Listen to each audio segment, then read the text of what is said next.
sur la deuxième mi-temps, quand tu vois que ton équipe elle s'endort au bout de 5-10 minutes, mais qu'est-ce que tu attends pour faire des changements?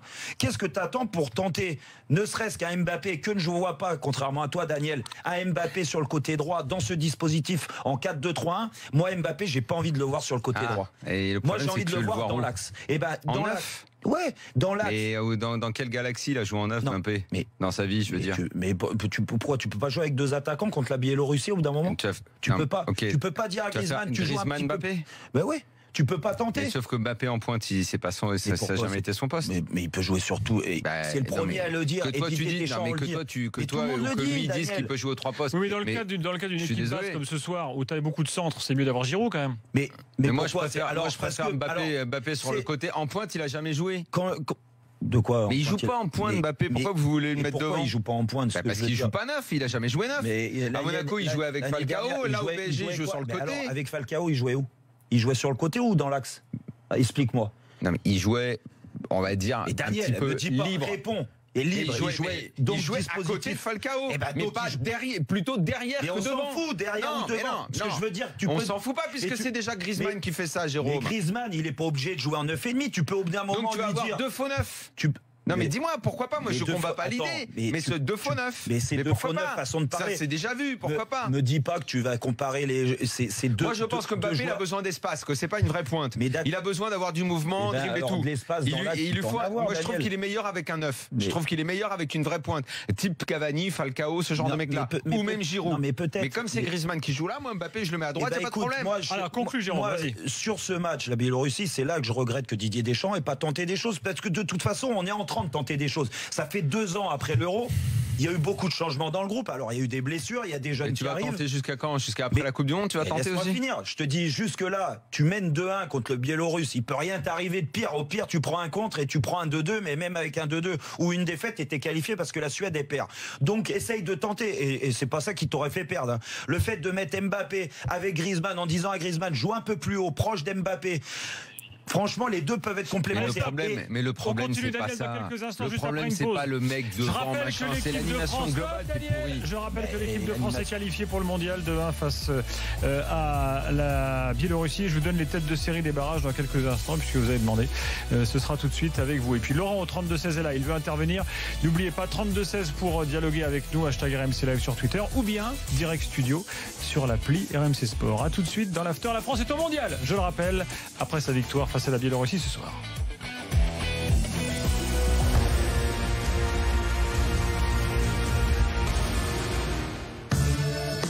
Quand tu deviens adulte, on te dit toujours qu'il faut respecter certaines règles. Travaille dur. Reste poli. Couche-toi tôt. Il est temps de grandir.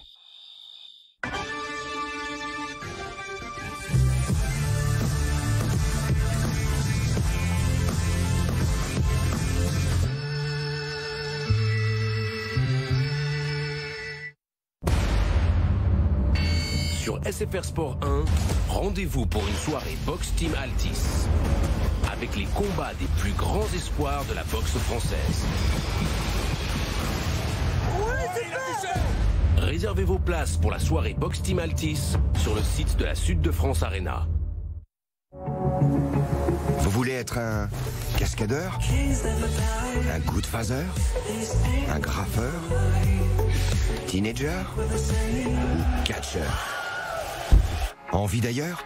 Même pas peur. Dresseur, offrir des fleurs, Richard Wagner, surfeur ou encore globetrotter. Vous pouvez. Plus spacieux, plus modulable. Nouveau SUV Citroën C3 Aircross, plus de possibilités. Portes ouvertes du 13 au 16 octobre. Citroën.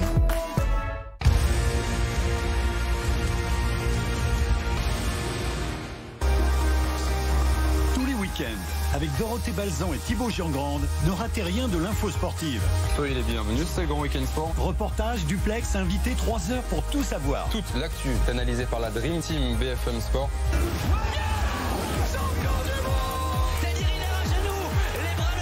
Je pense qu'on est tous des passionnés. Le Grand Week-end Sport, c'est tous les samedis et dimanches de 9h à midi, en direct sur BFM Sport.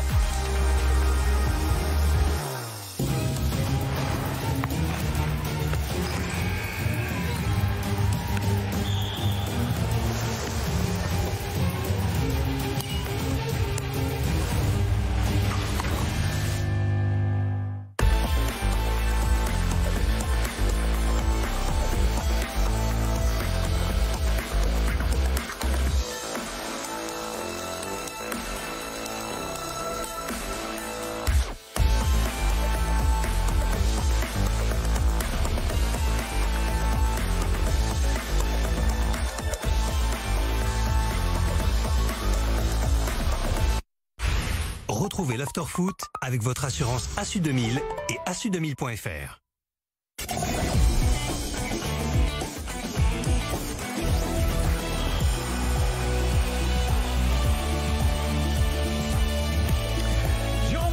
Daniel Riolo, nous sommes sur RMC, BFM Sport, rmcsport.fr bien sûr, on vous attend, appelez-nous 3216, écrivez-nous direct studio sur l'appli rmcsport.fr.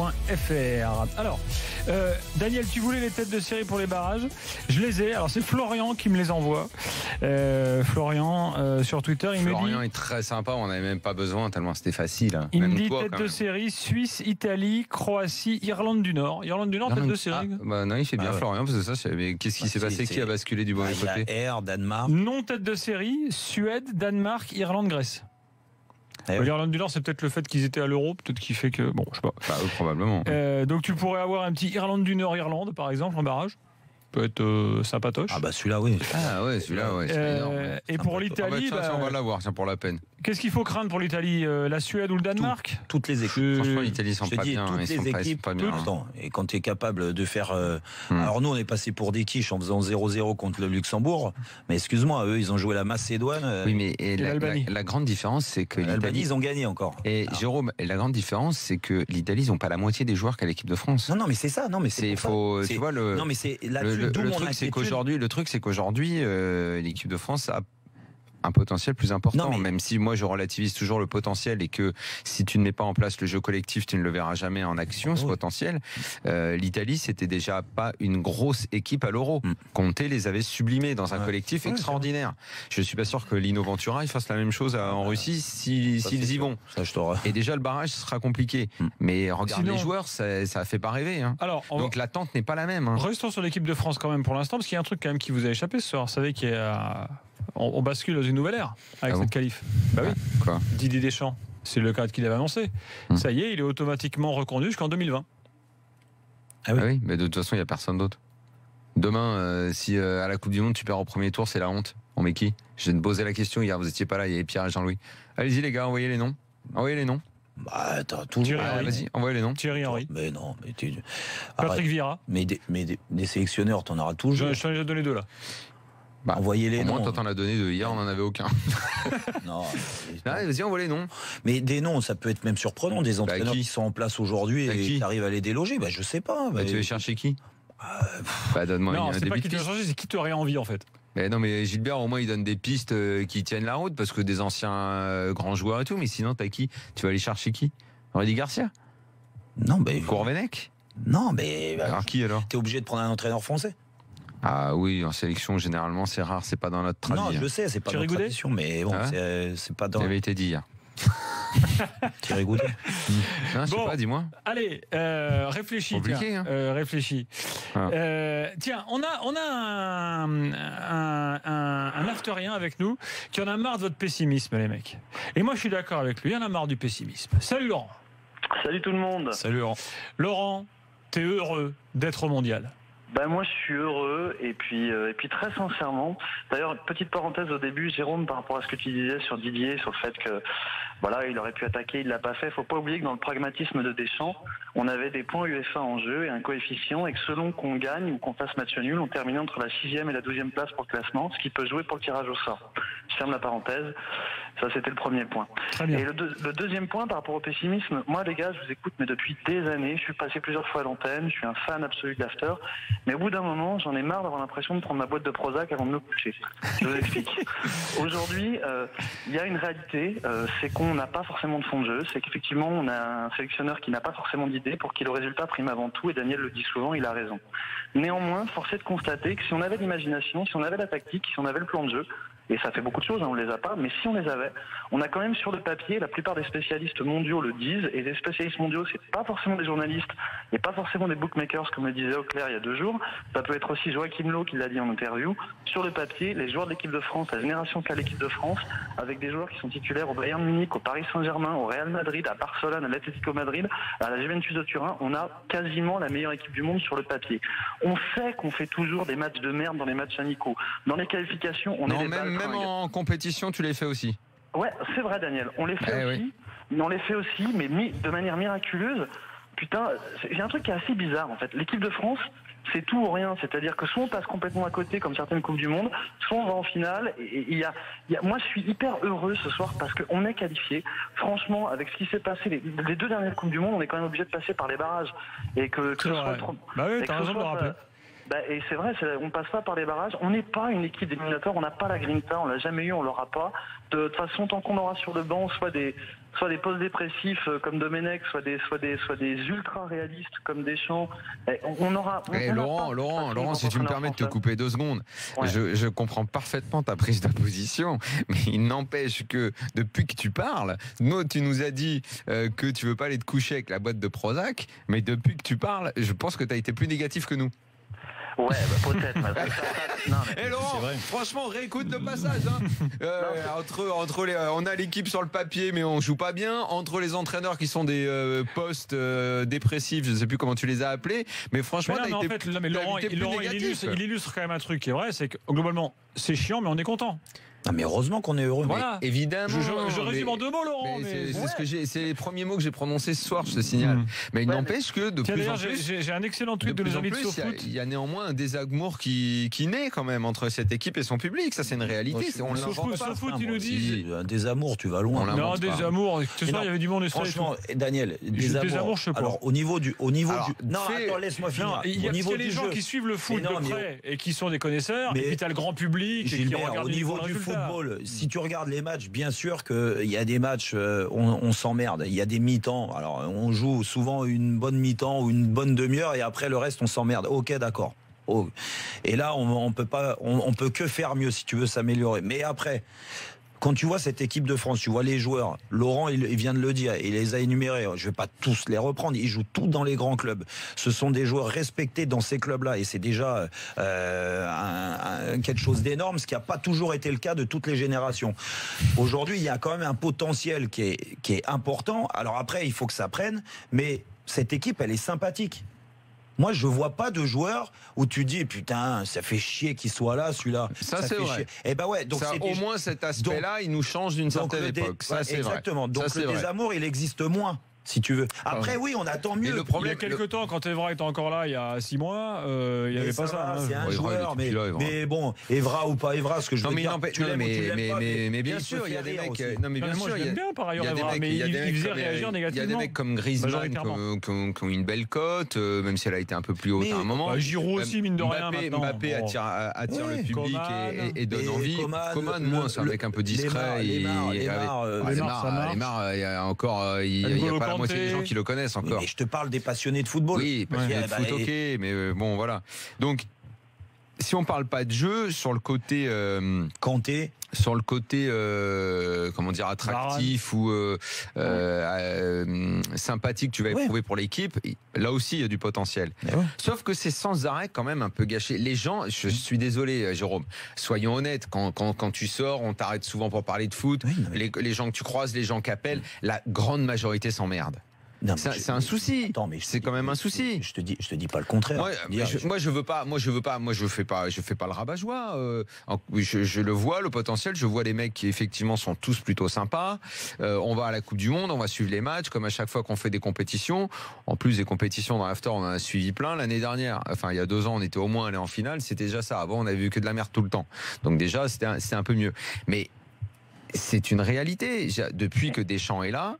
Et bon, comme avant, c'était terrible aussi. Ça fait quand même très longtemps qu'on n'est pas un peu emballé, soulevé par cette équipe. Tu vois, ça c'est dommage. Ça, c'est dommage. On aurait envie. Arrive, Laurent, t'inquiète. On a envie. Le public est prêt à s'emballer. On a tous envie. Là, c'est vrai qu'on s'ennuie. Tu sais, dans le rugby, ils le disent. Quand leur sélectionneur fait chier, quand il y avait Saint-André, tout le monde le disait que tu t'ennuyais. Oui, en rugby, ils ont un concept que nous n'avons pas. C'est le concept de la défaite encourageante. Ça, c'est un concept que nous n'avons pas. Mais nous, on perd pas beaucoup. Laisse le rugby avec ses concepts. Mais n'empêche que, tu vois, nous, il y a des victoires décourageantes. Excuse-moi, mais l'Italie va peut-être y aller à la Coupe du Monde. Je t'assure que ça n'empêche pas les polémiques et tous ceux qui veulent que Ventura s'en aille. Ça existe partout. Alors, ça. Avec Laurent, reprend la parole et vous voulez rajouter quelque chose. Même en Allemagne, Love a été critiqué. T'imagines ? Non, mais même Love qui gagne tout, qui régale tout le monde, ce mec-là, à un moment, s'est fait taper dessus. Donc l'exigence, l'envie de voir. Elle est partout. Tu peux pas comparer ces générations. Laurent. Ouais, juste un petit truc par rapport à ce que dit Daniel, je suis vraiment d'accord par rapport aux techniciens. Ça me fait penser, je vais faire une métaphore, mais c'est mon côté homme de théâtre, c'est-à-dire que c'est comme un cuistot. Le meilleur cuistot du monde, vous lui mettez des ingrédients de merde, il arrivera quand même à vous faire un truc qui dépote. Vous mettez un mauvais cuistot avec les meilleurs produits du marché, les meilleurs produits du monde, la mayonnaise prendra pas vraiment, ce sera un peu fade. Et c'est ça pour le moment l'équipe de France. Quand je dis que le regard du monde sur la France, qui est un regard peut-être bête et pas forcément très, très impliqué, parce qu'ils savent pas exactement comment ça se passe pour nous, ils regardent pas nos matchs en détail, comme nous on regarde pas les autres nations en détail, ils disent en tous les cas, de l'extérieur sur le papier, c'est sûr que c'est pratiquement, en termes de qualité individuelle et par rapport à la jeune génération des joueurs qui sont titulaires dans les plus grands clubs au monde, c'est pratiquement une des meilleures équipes au monde actuellement. Et c'est ça, moi, qui me rend enthousiaste. Je vais être enthousiaste, Daniel, c'est ça qui me rend enthousiaste, en fait. Mais je t'encourage à l'être, mon vieux. Le jour où on aura une pensée sur la tactique, le jour où on aura un vrai plan de jeu, le jour mais tu crois qu'il n'y en a pas, Laurent, des plans de jeu? Non, mais franchement. Si, le plan, il y en a un. Sauf qu'on le comprend pas, mais il y en a un. Il faut arrêter de penser que, encore une fois, je veux pas me faire l'avocat du diable de Didier Deschamps, mais il faut arrêter de penser que Didier Deschamps a pas de plan de jeu. Ça, je peux pas entendre des conneries comme ça. Et il a un plan de jeu. Aujourd'hui, quand tu vois la génération, ouais, mais il a un plan chiant. Non, mais attends, moi je veux bien. Alors c'est quoi le plan? Mais l'équipe. C'est marrant, tu l'as pas vu, Gilbert. Merde, que l'équipe depuis l'Euro. Non, mais reprenez les matchs, parce que j'ai l'impression que voilà, en claquant des doigts, on doit, même avec des grands joueurs, des joueurs qui jouent dans les meilleurs clubs au monde, on doit absolument être bon à chaque fois, à chacune de ces sorties. Il n'y a pas de continuité en équipe de France aujourd'hui, parce que il doit faire avec les suspendus, les blessés, la jeune génération et les jeunes joueurs qui sont arrivés, comme Mbappé qui est arrivé il n'y a pas si longtemps que ça. Et il y a 1 an et demi, il pensait pas que Kylian Mbappé allait peut-être être titulaire à la Coupe du Monde en Russie. Donc il est obligé de faire avec. Arrière gauche, il a voulu mettre Kurzawa, et puis d'un seul coup Mendy il a explosé l'année dernière. Et ben c'est Mendy qui prend la part de Kurzawa. Ce que je veux dire, il est encore à la recherche de l'équilibre et ce qui va être sa tactique préférentielle pour l'Euro. Laurent n'est pas d'accord. Excuse-moi, je me permets, Jérôme, avec tout le respect que j'ai pour l'immense joueur que tu as été, tu étais petit par la taille. Non, mais on s'en fout, ça. Jérôme, quand même, hein. Tu vois les matchs de l'Allemagne depuis que Joachim Löw est là, il est là depuis longtemps. Quels que soient les joueurs qu'il a, les blessés, les suspendus, tu as toujours un plan de jeu, tu as toujours une chose qui est tenue, tu as toujours quelque chose qui est développé. En France, faut être honnête, putain les gars, je suis en train de me rendre compte que j'étais en colère pour dire que vous étiez Prozac, je suis plus Prozac que vous. C'est ce que je te dis, Laurent. Laurent, pour finir, une autre image. Tu nous as même mis une grosse picouse dans la gueule. Une autre image, parce qu'il y a un petit tweet marrant de nos amis de SoFoot. Toi, tu prenais les ingrédients et le cuistot. Eux, ils nous disent Deschamps, tu lui mets Tom Cruise, DiCaprio, Naomi Watts et Ryan Gosling. Ils réalisent les Tuches 3. C'est ça. C'est très bien. Voilà. J'aime beaucoup. Ouais, et tu vois, ça, et du coup, là où ils sont très forts dans la métaphore, c'est qu'ils réalisent les Tuches 3. C'est-à-dire qu'il réalisera un film qui fait venir du monde en salle, qui va être bénéficiaire, mais qui, voilà, c'est exactement ça. Et qui sera mauvais. Qui sera mauvais. En tous les cas, les gars, moi, pour l'enfant, pour l'ado que j'ai été, qui a pleuré devant France-Bulgarie, je suis heureux ce soir parce qu'on est qualifié sur les barrages. Parce que je vous avoue que même si on était même face à des équipes, face à l'Irlande ou l'Irlande du Nord, je pense que moi j'avais peur. Hein. Je suis content, très sincèrement. Salut Laurent. Alors que sur Twitter, les propositions de sélectionneurs tombent, hein, Daniel. Hein, t'as lancé un truc là. Don Tomasinu le dit. Moi, je nomme Tigana. On me cite Luis Fernandez. Exactement. Qu'est-ce qu'on me cite encore? C'est tout en fait. Voilà. Je préférais mes propositions à moi. Favre. Ah ouais, un étranger fécule chez nous, ça c'est jamais. Ouais, mais comme il a un nom français, qui parle français, on peut pas essayer de le maquiller. Ouais, mais avec son accent, ça passe moyen. Ou alors il va faire au savoyard. Ouais, c'est ça. Faire un indépendantiste savoyard. Comme Duprat. Et Duprat. Non plus. De toute façon, il cherchait pas de sélectionneur, il a reprolongé là. Oui, bien sûr. Je suis en 2020. Donc ça fera quand même. T'imagines? Il est arrivé en 2013, 2012 Deschamps. 12, ça ferait un bail de 8 ans. Non, déjà c'est énorme, mais bon. Rappelle-toi où était l'équipe de France en 2012 quand même. La quart de finaliste de l'Euro. Ouais. Elle était belle l'équipe de France. C'est vrai qu'elle était belle, elle dégageait une sérénité. Éliminée par le futur vainqueur. Tu parlais de code de désamour là, voilà, on était en plein dedans. Oui, évidemment. Donc là, évidemment. De toute façon, ce que je veux dire, tu peux être critique avec le sélectionneur, encore une fois, sur ce qui se passe sur le terrain, la composition de ces groupes. La grande force de Alerte, erreur sur les barrages. Ça, j'ai vu. Il a trouvé le moyen de se gourir avec 2 poules. Et avec 2 poules, il s'est trompé. Mais c'est pas moi. J'ai bien dit que c'était Florian qui va. Il se cache en plus derrière un pauvre auditeur qui est chez lui. Il l'accuse. Il va l'enfoncer, c'est affreux. Et puis, j'aime pas quand tu me coupes la parole parce que tu dis souvent à Daniel arrête. Là, je suis en train de dire un truc sur Deschamps juste pour la finale. Ouais, non, mais tu me parles de ta connerie des barrages là où t'as annoncé le Danemark. Oh mon Dieu, c'est le Danemark qui s'est gouré. C'est le Danemark. L'Irlande du Nord n'est pas tête de série. Il n'y aura pas de derby. Il n'y aura pas de derby irlandais. Il nous a vendu un gros match. Ce que je veux dire, c'est que tu peux ne pas aimer l'homme, le sélectionneur, ok. Mais la grande force de Didier Deschamps, en tant qu'entraîneur ou de sélectionneur, c'est la gestion de ces groupes et comment vivent ces groupes. Et ce qui est le plus important quand tu joues une grande compétition. Et là, on est qualifié. Alors, ouf, d'accord, mais on est qualifié. C'est que ces joueurs-là, ce groupe de 23 joueurs va vivre un mois ensemble, voire un petit peu plus avec la préparation, et que il vit bien ce groupe et c'est quand même gage de réussite quand ces groupes vivent bien. Et ça, c'est sa grande force. Partout où il est passé, il arrive à ce qu'il y ait une alchimie dans ce groupe. Après, que sur le terrain, les joueurs, il donne beaucoup de liberté. Ce que je veux dire, c'est aux joueurs aussi, aux joueurs leaders qu'il a nommés, de prendre ça en main pour que l'équipe de France soit spectaculaire. Lui, il a peut-être des limites de ce côté-là, au niveau de son plan de jeu. D'accord, mais par contre, il est au-dessus de beaucoup d'entraîneurs ou de sélectionneurs sur la façon de faire vivre ces groupes. Voilà, tout ce que j'avais à dire sur lui. Très bien. Eh ben, écoute, tu l'as dit, et je sens que ça t'a fait plaisir.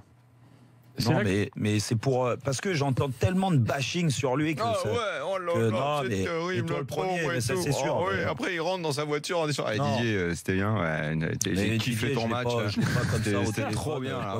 Qu'est-ce que je me suis éclaté devant la télé. La preuve, c'est que je suis critique sur ces changements en deuxième mi-temps, donc c'est que je les comprends pas. Alors le changement, mais alors pardonnez-moi, mais quand Sissoko a remplacé Griezmann, mais il fallait là, conserver un résultat. Je dois dire que j'ai basculé là. J'ai été pris de nausée. Je suis passé sur la 2. Il y avait quand même comme dirait Vaïd. J'ai vomi. Sur la 2, il y avait quand même un chef-d'œuvre ce soir. Tu le fais mieux, toi, vas-y, fais-le. Ah si, il fais-le. T'étais là, tu l'as vu, vas-y. J'ai vomi. Non, je le fais pas beaucoup mieux. Si, mais en accent bosniaque, je me suis un peu démerdé là. Oh non. J'ai vomi. C'est plus comme ça que tu l'as dit. C'est plus comme ça. C'est un Martiniquais que tu m'as fait là. Bon, un autre Laurent est là. Le concept de victoire décourageante plaît pas mal sur le hashtag RMCLF. Je crois que Laurent partage ce point de vue. Laurent, bonsoir. Bonsoir. Salut Laurent. Salut. Tiens, juste Laurent, écoute cet extrait sonore. Hier soir, quand j'entrais chez moi, je vous dis franchement, j'ai vomi. J'ai vomi. Voilà, c'était Vaïd en version originale. Laurent, nous t'écoutons. Est-ce que toi aussi, tu as vu une victoire décourageante comme certains ? Je pense que Daniel a quand même pas mal dit de choses, donc c'est vrai que c'était... moi je me suis quand même plutôt ennuyé. À partir de la 70e minute, je suis allé regarder un petit peu Portugal-Suisse, voir un petit peu comment ça se passait, parce que je m'ennuyais. Donc mais j'ai écouté aussi ce qu'a dit Jérôme, je comprends tout à fait. Alors oui, bon...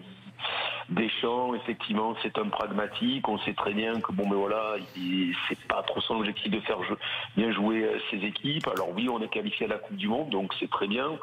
Mais après, est-ce que si on me dit que cette équipe-là va être championne du monde dans 6 mois ou 8 mois, je me dis que ça va être quand même assez compliqué. Et puis c'est surtout moi le problème que j'ai avec le côté de l'équipe a un fort potentiel sur le papier, c'est la meilleure équipe du monde. Mais combien d'équipes internationales avaient des super joueurs? Je prendrais même la génération, un petit peu la des Pays-Bas, même s'ils ont fait finale en 2010 avec les Robben, Van Persie, Van der Vaart, etc. qui devaient tout casser, ils n'ont jamais rien gagné. Il faudrait pas non plus que ça nous arrive à nous aussi. Et puis ce que je reproche aussi un petit peu à Didier Deschamps, c'est qu'avec le morphotype maintenant des joueurs qu'il a, il faut que maintenant on joue tout le temps en 4-4-2, parce qu'il a des joueurs de côté, il a des attaquants. Oui, c'était mon deuxième point. Moi, j'espère qu'il va garder ce système. Non, mais là, je te rejoins, Laurent. C'est vrai que là-dessus, quand on parlait de profil d'équipe, ce qui soit se dégager, je reste persuadé que il doit arriver à faire jouer 4 joueurs devant, 2 joueurs sur les côtés, des doublettes sur les côtés, parce que Bon, malheureusement, Mendy est blessé, l'arrière gauche. Mais en espérant qu'il revienne plus vite que prévu. Mais si tu as un côté gauche performant, avec un côté droit aussi, avec Sidibé et un autre joueur de couloir, plus 2 attaquants, des milieux, si tu mets un Kanté, alors Daniel parlait de Kanté Matuidi, mais si tu mets un Kanté Pogba, je pense que voilà, en expliquant bien à Pogba ce qu'il doit aussi apporter à ce poste-là. Oui, mais au moins Matuidi, t'as pas besoin de lui expliquer pendant 1 heure. Il sait ce qu'il a à faire. Écoute, moi je milite plus pour s'ils doivent être 4 devant pour Kanté Matuidi. Moi. Mais bon.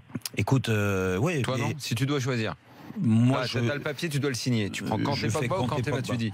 Tu fais Kanté Pogba, toi? Je fais Kanté Pogba parce que je me dis que Kanté tout seul, même tout seul, pour garder cet équilibre d'équipe, en Pogba, en le libérant un petit peu plus, Pogba t'apportera mieux dans la qualité de passe pour servir les 4 de devant. Okay. Mais c'est ton choix. Hein. Oui, non, mais attends. Tu veux dire qu'au Plessis-Robinson, tu mets, moi déjà on joue à mode Kanté. Moi, il n'y a pas de Didier Deschamps et Kanté, c'est 3 derrière. Ah d'accord, ok, très bien. Voilà. Laurent, un truc à rajouter? Oui, un truc à rajouter. Tu parlais des côtés, Jérôme. De toute façon, les côtés, on les a. Hein. C'est les 2 côtés. Il n'y a pas à aller chercher bien loin pour trouver des automatismes. Quoi. C'est les 2 côtés. C'est les 2 côtés monégasques. Hein. Mendy, Neymar et Sidibé, Mbappé, c'est fait. Hein. Et puis voilà. Moi, tu sais, j'en parlais tout à l'heure. Moi, Mbappé dans ce 4-4-2 ou ce 4-2-3-1, hein, ben moi je le vois dans l'axe. Je le vois pas. Moi, mais avec qui? Comment? Avec qui? Bah, tu essayes. Griezmann et Mbappé, c'est 2 grands joueurs de football. Je pense que les 2 sont capables de bien s'entendre.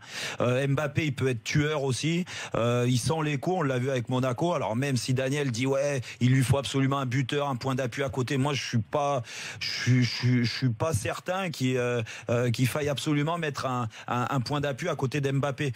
La liberté, il l'aura dans tous les cas. Et si tu joues avec un Coman, est vraiment performant sur le côté. Hein. Il a une qualité de centre et de percussion. C'est vraiment impressionnant. De l'autre côté, Thomas Lemar, il a quand même un bon pied gauche. Il peut même se recentrer par moment. Griezmann, Mbappé, Coman, Lemar. Ouais.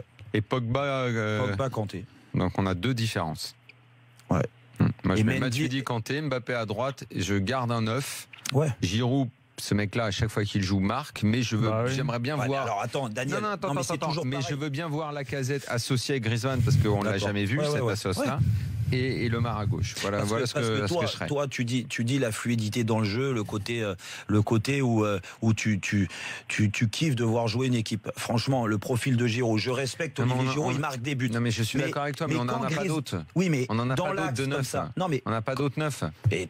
Sauf Lacazette, mais j'ai dit que je veux bien voir. Daniel, les équipes sont pas obligées de jouer avec un 9 qui joue dans la surface. Excuse-moi, je pense pas qu'on soit encore assez élaboré dans notre jeu pour tenter une Espagne avec un faux 9, 2 faux 9, 3 faux 9. Mais là, tu vois, je pense pas qu'on en soit là. Je pense pas qu'on soit encore l'Allemagne pour jouer avec des systèmes fantaisistes. Tu vois, moi je pense que à chaque fois que Giroud joue pour le jeu primaire, voire primitif qu'on développe, au moins t'es sûr d'avoir une énorme présence dans la surface. Le mec a marqué, il est super relou pour n'importe quel défenseur. La deuxième mi-temps, sa présence, elle nous a servi ce soir, par exemple. La présence des autres. Enfin, Giroud, il est dans tous les coups de la première période. Donc bon, voilà. Tu peux continuer à lui baver dessus. Le mec, il est tout le temps là. Il est tout le temps là, le gars. Quand j'entends que Lacazette n'a pas été bon en Bulgarie parce que physiquement, il fallait un rock comme Giroud, moi, ça me fait rire. Parce que les mecs t'imposent un duel physique, alors t'es obligé de répondre par du physique. Non, ça c'est la nouveauté. Non, moi je te dis que je suis pour. Je veux bien tenter de voir Griezmann associé à Lacazette.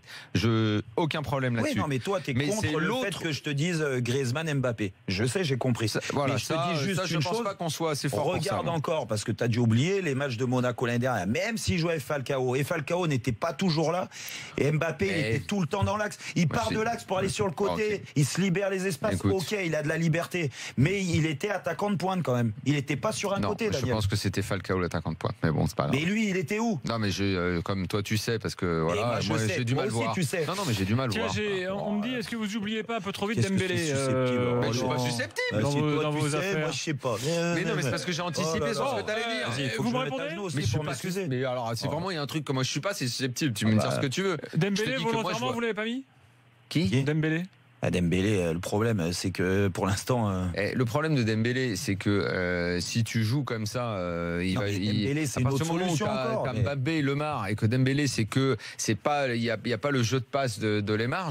Alors là, vraiment pour le coup, je vois vraiment déjà qu'on n'en développe pas beaucoup du jeu. Mais alors là, dans ces cas-là, il faut mettre le bloc très bas et tu joues et t'essayes de jouer. Mais franchement, Gilbert, là, quand tu me parles en plus de Dembélé, t'imagines la chance pour Didier Deschamps, quoi. Là, il y a du matos, ça, on est bien d'accord. C'est pour ça qu'on peut justement encore plus émettre des réserves sur ce qu'il fait, parce que quand tu vois le matos qu'il a sous la main. C'est pour là, en 98, t'as pas ce matos-là. Hein. Parce qu'en 98, t'as le matos d'aujourd'hui, non? Bien sûr que non. Non, mais non. On est d'accord. T'as pas ce matos-là offensivement, parce qu'il prend des jeunes, rappelle-toi. Il prend Trezeguet, Henry. Voilà, c'est des coups de poker un petit peu, tu vois. Il venait d'exploser. Par contre, t'avais quand même une sacrée solidité, quoi. T'as une solidité derrière. C'est le jeu qui a marqué Deschamps à vie. Non, mais attends, t'avais des joueurs qui jouaient dans des grands clubs à l'étranger. Aujourd'hui, tu les as aussi. Je veux dire, Varane, il joue dans un grand club, Umtiti joue dans un grand club. Excusez-moi, mais depuis tout à l'heure, on s'amuse à faire des compos et on va en faire toute la semaine. Je sais, ça va être le jeu, on va en faire toute la semaine. Mais vous pensez vraiment que si demain, dans une phase finale, t'as un France-Espagne, France-Allemagne ou France-Portugal ou ce que tu veux, il va pas nous mettre 3 mecs au milieu? C'est ça qui évidemment qu'il les mettra les 3 mecs au milieu. Daniel. Et il y aura Sissoko dans l'affaire. Daniel, il faut pas être con non plus, il faut pas être fermé. Non, mais il faut pas être fermé. Je n'ai pas dit que c'était fermé. C'est Deschamps qui ne doit pas être fermé. Non, mais si t'estimes que aujourd'hui, et ça c'est l'humilité de Didier Deschamps et de son groupe, que aujourd'hui l'Espagne, le Brésil. Humilité ou frilosité? Non, l'humilité de dire, écoute, ces nations-là sont en avance collectivement, tactiquement, tout ce que c'est normal. Lui, il est là depuis 5 ans et c'est les autres qui sont en avance. Il a fait quoi pendant 5 ans? Laurent, merci. Il n'a rien fait. Mais le groupe, il n'a rien fait parce qu'il n'a pas envie de faire. Parce que c'est pas son truc et il sait pas. En fait, il sait pas. Il sait pas. Mais je te dis qu'il sait pas. Il sait pas. Dans quelques instants, on est de retour. 2-1 pour la France face à la Biélorussie. La France est au mondial, messieurs dames, pour la 6e fois d'affilée. Eh oui, 98, 2002, grand souvenir. 2006, autre grand souvenir. 2010, 2014, le Honduras. Et puis 2018. Honduras. Et le Portugal est qualifié aussi. On aura Nico Villas avant minuit. On se retrouve tout de suite dans l'after avec l'évaluation. Et puis les premières réactions. Je vous signale que Robben vient d'annoncer qu'il prenait sa retraite internationale. Je suis en deuil. À tout de suite dans l'after. Robben. Ah oui.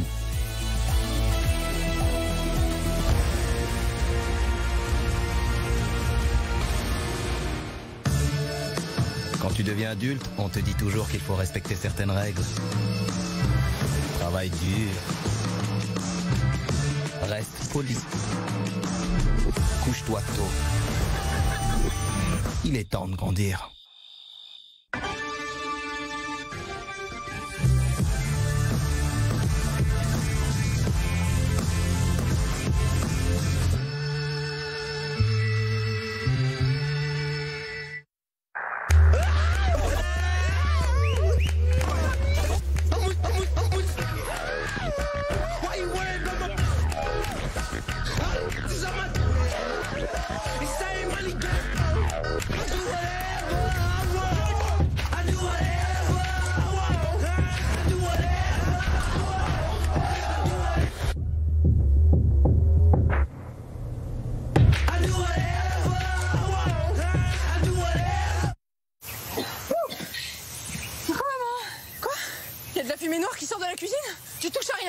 Thierry, donne-moi les clés de ta voiture. De quoi?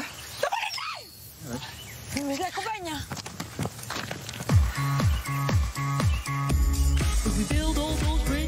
Parce qu'une envie de Peugeot, ça n'attend pas. Profitez d'offres de reprise Argus exceptionnelles sur toute la gamme. Portes ouvertes ce week-end. Sinon, elle habite loin, sa mère? C'est toi.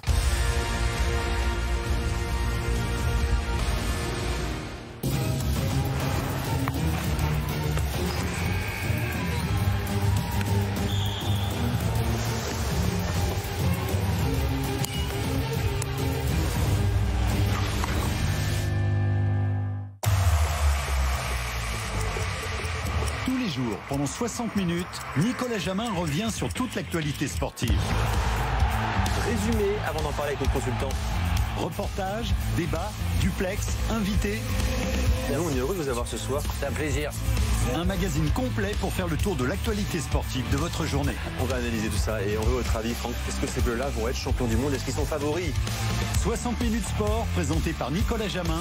C'est du lundi au vendredi de 19h à 20h, en direct sur BFM Sport.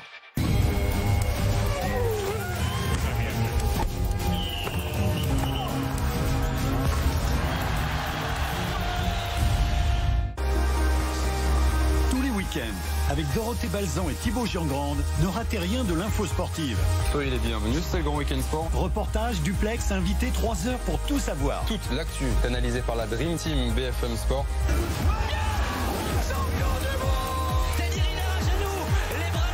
Je pense que vous êtes tous des passionnés. Le Grand Week-end Sport, c'est tous les samedis et dimanches de 9h à midi, en direct sur BFM.